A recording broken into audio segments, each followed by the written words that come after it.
Eu faço a pergunta pro aluno aqui, se o negócio dele seria um negócio que valeria a pena entrar como sócio, muitos não sabem nem responder porque ele não tem nenhum indicador para dizer se o negócio dele é bom ou não. O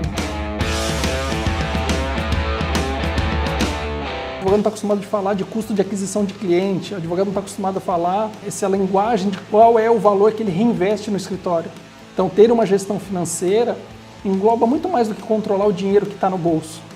Se eu tenho ou não tenho dinheiro. Engloba muito mais a mudança de mentalidade junto. A gente está preocupado em fazer o aluno mudar essa mentalidade. Hoje, o advogado ele não precisa só ter o conhecimento jurídico. Ele precisa entender um pouco de gestão de financeira, precisa entender de gestão de escritório, gestão de pessoas, ele precisa entender de marketing. Além do direito, a gente colocou todas essas matérias dentro da pós. Pós-definitiva é o que já fala o nome. O aumento de conhecimento vai aumentar o quanto você ganha. Isso é fato.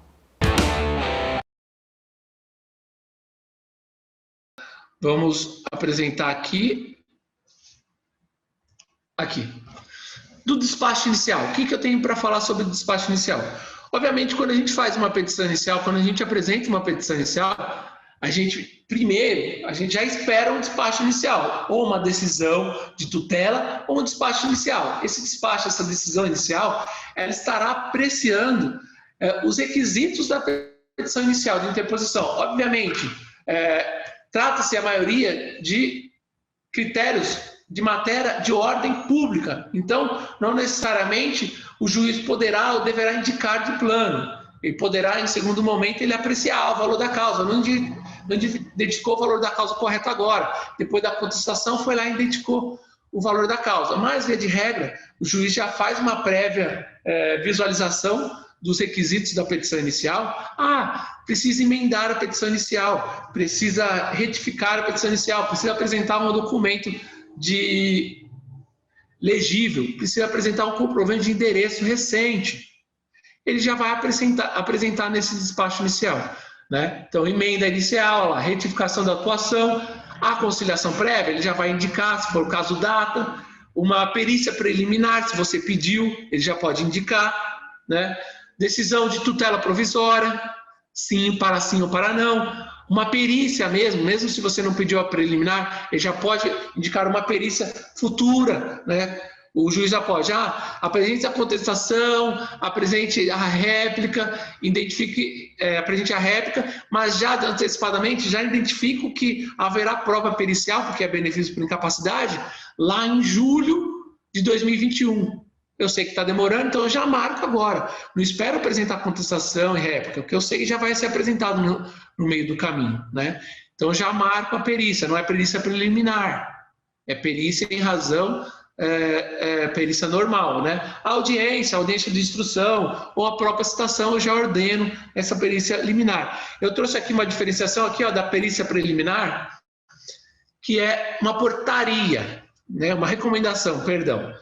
Recomendação conjunta CNJ-AGU MTPS, número 1 de 2015. Velhinha, hein? Velhinha, né?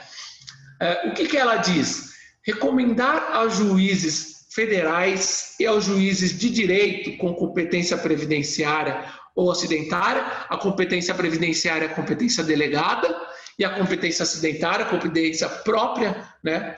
Instituída pela Constituição, artigo 109, que a gente já falou, nas ações judiciais que visem a concessão de benefício de aposentadoria por invalidez, auxílio-doença, auxílio-acidente e dependendo de prova pericial médica. Ou seja, via de regra, todas as ações de benefício por incapacidade dependem da perícia médica.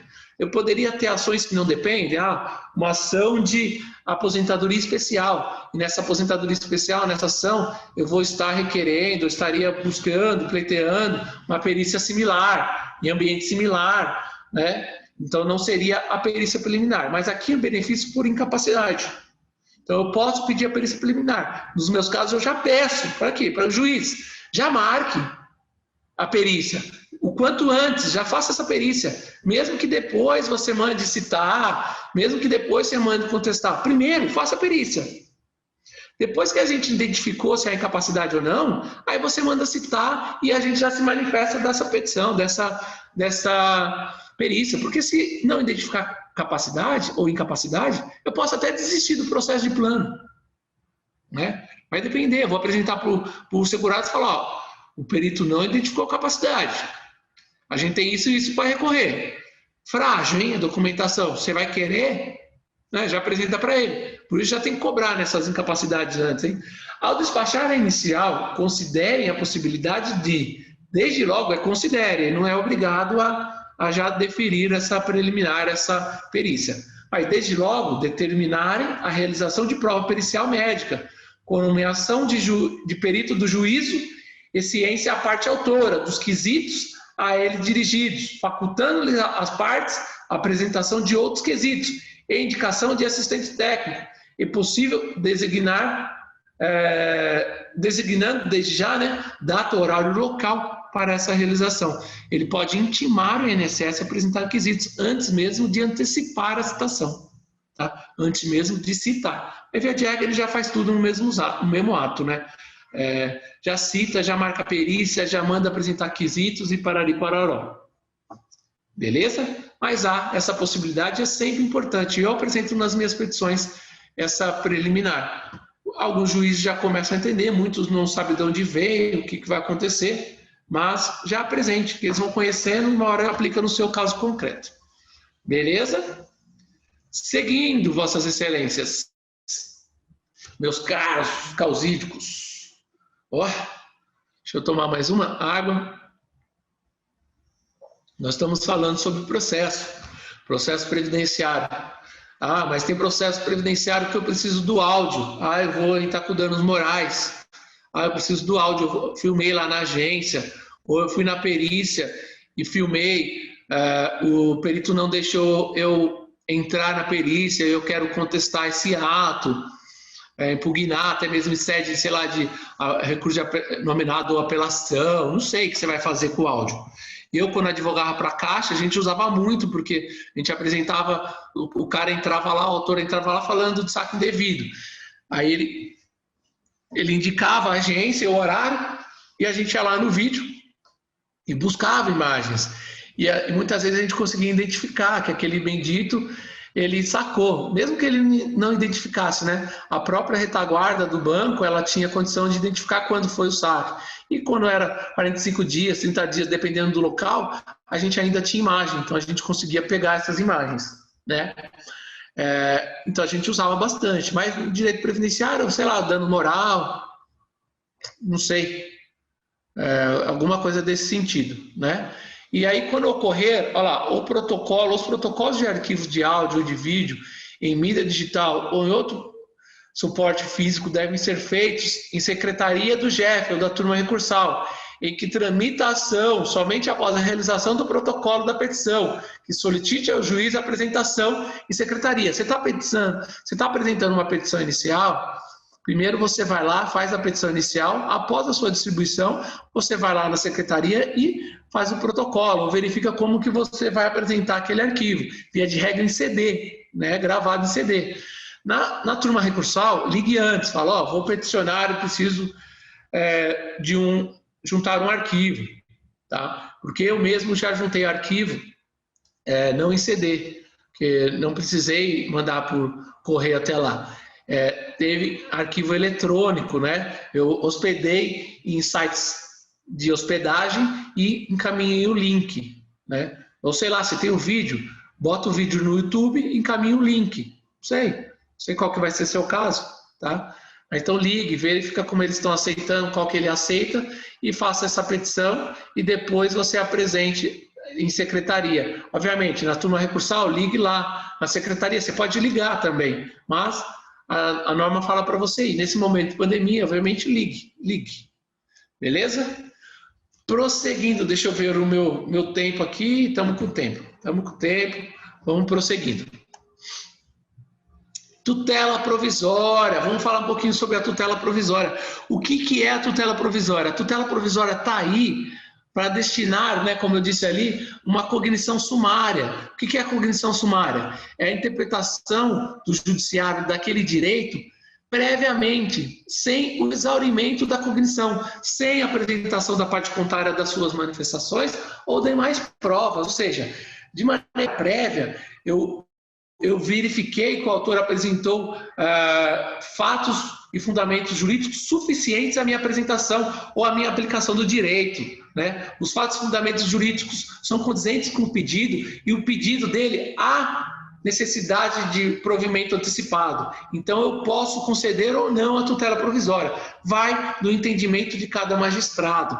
Há aqueles casos em que a tutela provisória de evidência, aí não cabe ele escolher, ele deve escolher, e a gente vai chegar lá. A tutela provisória é apenas os efeitos, né, a antecipação dos efeitos da sentença, como eu coloquei ali.